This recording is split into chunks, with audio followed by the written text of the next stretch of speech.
Air signs, tignan natin ano po ang mensahe para sa'yo ngayong araw. Keep in mind po na ito ay general reading lamang, so hindi po lahat ay makaka-relate.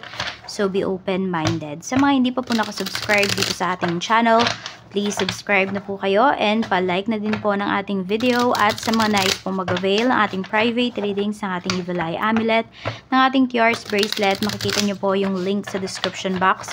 Tarot Intentions by Aliana Reyes. Okay, tingnan po natin ano yung mensahe for you. Mensahe po natin kay Air signs. Meron tayo ditong scarcity tactics. Okay, pwedeng may nagmamanipula sa'yo dito. We have moving on. We have too busy winning. Sinasabi ko. Okay. Tingnan natin kung sino tong, ano ba yan, hindi nakokontento, or kayo ba yan, baka kayo yan, di kayo nakokontento. Ayan, di kayo nakokontento sa mga na-achieve po ninyo. Diba, parang ganito, pag hindi kayo nagtagumpay sa isa, edi next. Okay, ganun. Parang din, nakikita ko din dito, mabilis kayong mag-move forward. Hindi nyo siguro na masyadong dinadamdam yung mga maliliit na bagay, air signs.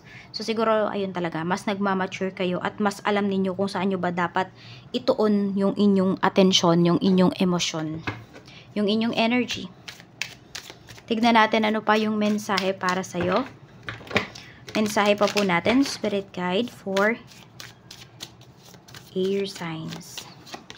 We have stairway to light. Ayan nga. Tama. Mas alam mo na talaga yung gagawin mo. Hindi ka na nag-aaksaya ng oras dito.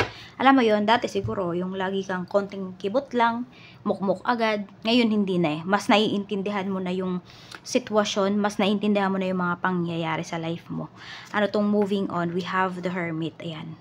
Ikaw yung tipo ng tao na tahimik ka lang pag nag-move on. Yung ayaw mong pag-usapan.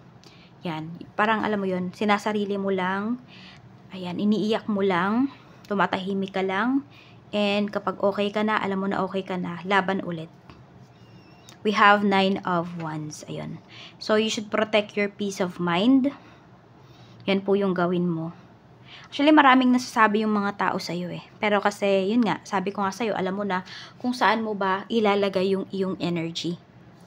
Kaya alam mo yun, hindi ka na nababother sa mga, unbothered ka na dyan sa mga ganyang uri ng tao.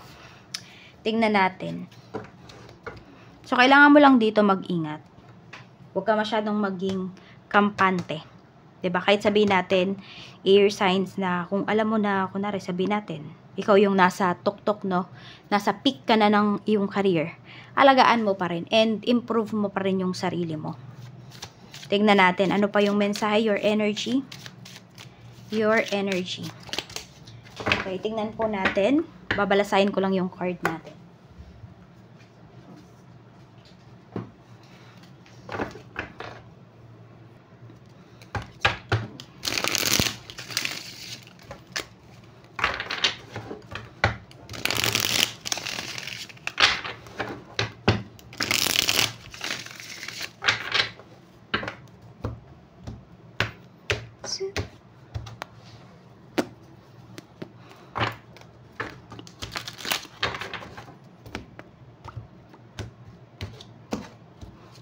Your energy, 10 of Swords, tingnan mo.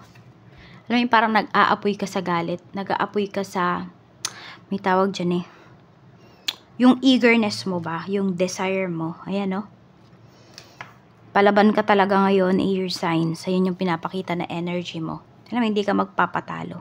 Parang tapos ka na dun sa api-apihan, api-apihan ira mo. Diba ngayon palaban ka na eh, lalaban ka na. 7 of Pentacles. Okay, marami ka ng pinagdaanan. Alam mo yun, sabi ko nga sa'yo, tahimik ka lang naman nag-heal dito eh. Ayan, tingnan natin.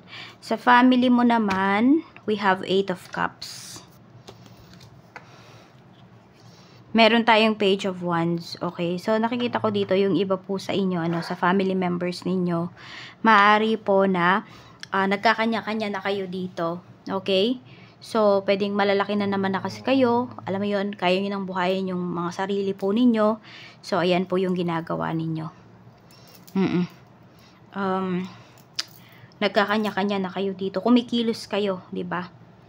ng hiwalay-hiwalay na. O may kanya-kanya kayo ditong mga pinagkakakitaan. Yan. Tsaka alam mo, air signs, marami po sa family members mo magiging successful. At isa ka na dun. Tignan natin, or siguro nga iba sa inyo, successful na talaga kayo eh. Diba? Hindi nyo lang siguro masyadong nafe-feel. Pero ayan, marami sa inyo, air signs, successful na kayo.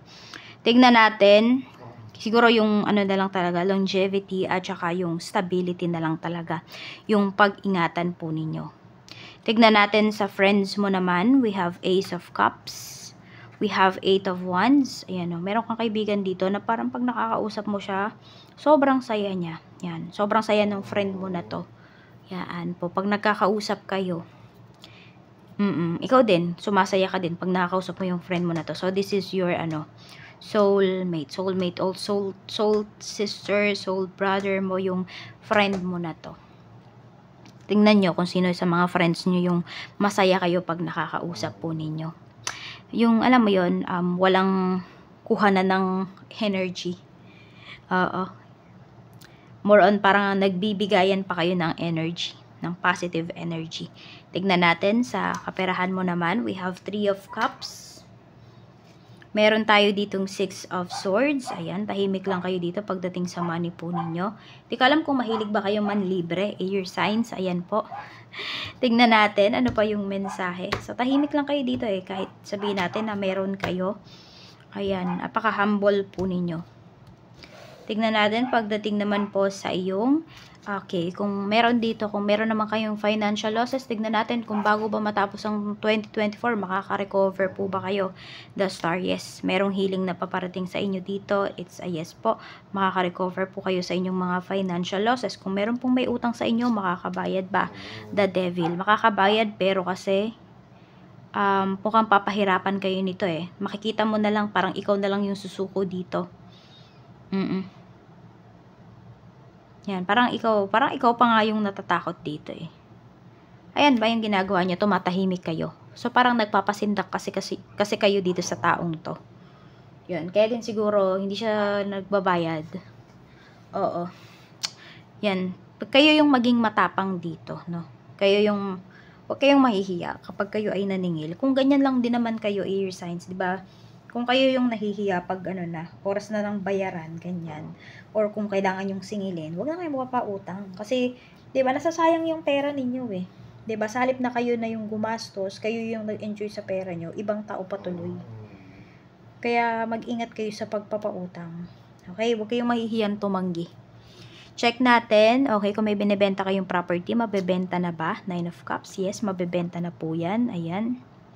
Tignan natin, pagdating naman sa may mga inaayos na papers, Knight of Pentacles, yes po, ma-approve yan. Kaya lang medyo matagal pa. Parang it will take some time pa talaga bago ma-approve yung papers niyo. Sabihin na lang natin, mabagal yung usad dito. Tignan natin, pagdating naman po sa mag-a-apply pa lang ng work. Queen of Cups, matatanggap po kayo, ayan. Tsaka meron dito, pwedeng i-recommend kayo ganyan. So, kung meron meron kayong sabihin natin, mga backer, mas okay, diba? Siyempre, mas mabilis kayo mabilis kayong matatanggap sa trabaho. Mas mabilis kayong magkakaroon ng work. Kaya, huwag kayong tumanggi. Kapag may mga nag-o-offer sa inyo ng mga ganyan, uy, gusto mo ba, i-refer kita dun sa trabaho, ganyan. Payag kayo. Mahirap maghanap ng work ngayon. Diba? Huwag pride pa iralin po ninyo. Tignan natin, ano pa yung mensahe, 'di ba? Kung may nag-aalok naman sa inyo ng tulong, 'di ba? Yung tao, hindi naman yung kayo yung namilit dun sa tao na yun, siya naman yung nagkusa. Okay lang natanggapin po ninyo 'yan. Check natin pagdating naman po sa trabaho. We have King of Swords. Napakaseryoso ninyo ngayon sa trabaho. 5 of Wands. Kaya naman pala, very competitive kayo, air signs, oh. Pagdating sa work, lahat talaga ng kilos ninyo kalkulado. Medyo nakakatakot kayo, nakaka-intimidate yung energy ninyo na pinapakita dito, air signs. Yan, di ko alam kung bad trip ba kayo na pumasok sa work ngayong araw na ito. Basta parang hindi kasi kayo, parang napakaseryoso po ninyo, ganyan.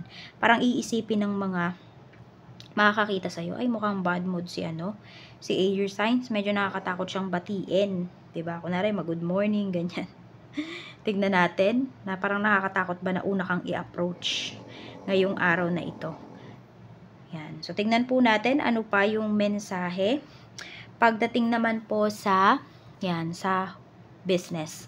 Sa business naman, we have justice. Mukhang meron pa kayong naayos na mga papers. Meron tayo ditong 5 of Pentacles. Okay. We have the world. Okay, makakaano pa po makaka-recover pa yung business ninyo, air sign. So, hindi pa naman huli ang lahat para dito sa inyong business.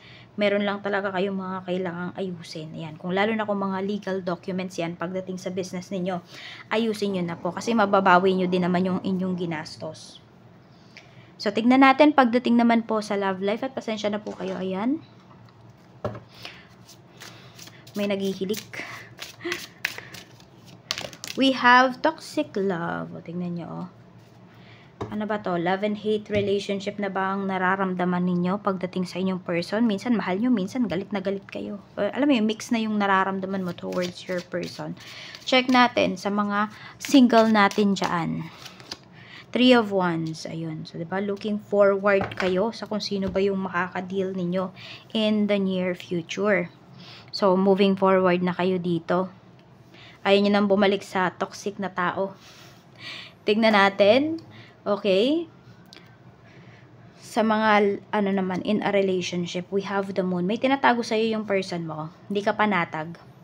Okay, hindi ka panatag sa kanya. Sa mga married naman po, we have King of Cups. Yung asawa mo naman is, ano siya, hindi siya masalitang tao. Okay? Maraming regrets. Yan. Parang, alam mo yun, hindi mo siya maintindihan. Ayan po. Pero meron din dito nagsisisi kung naging toxic man siya sa'yo. Naging toxic man itong marriage po ninyo. May nagsisisi naman dito. Yan, yung asawa mo. Pinagsisisihan naman niya yung katoksikan niya. So, ayan po. Yung tinatanong ninyo kung magbabago pa ba, may chance pa pong magbago yung inyong asawa for the better yan.